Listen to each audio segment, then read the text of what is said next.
சுவாதி, நீ பாடினது ரொம்ப நல்லா இருந்துச்சு. இதே மாதிரி நாளைக்கு ஃபைனல்லையும் பாடினா வெற்றி கண்டிப்பா உனக்கு தான். சரியா சார்? நாளைக்கு சுவாதியை சீக்கிரம் கூட்டிட்டு வந்துருங்க. சரிங்க சார். சரி, எனக்கு கொஞ்சம் வேலை இருக்கு, நாளைக்கு பார்க்கலாம். போலாம்.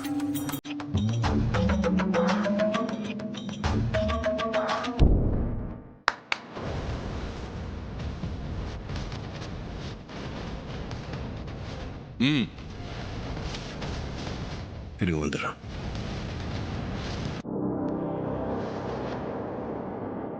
சொல்லுங்க சார். அந்த பொண்ணுக்கு நீங்க என்ன வேணும்? அவங்க என் ரிலேட்டிவ் தான். சொல்லுங்க சார். இங்க பாருங்க, உங்களுக்கு எவ்வளவு பணம் வேணும்னு சொல்லுங்க, நான் தரேன். ஆனா நாளைக்கு அந்த பொண்ணு இங்க வரக்கூடாது, போட்டியில கலந்துக்கிட்டு பாடவும் கூடாது.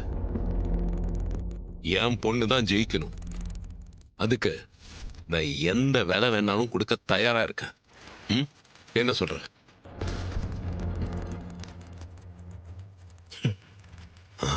என்ன சிரிக்கிற?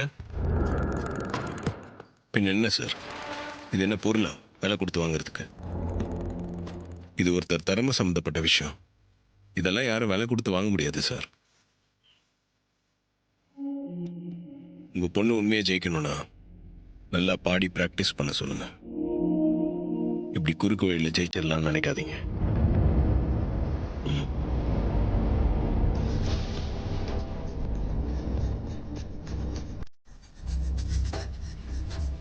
அவர் எதுக்கு உன்னை கூப்பிட்டாரு?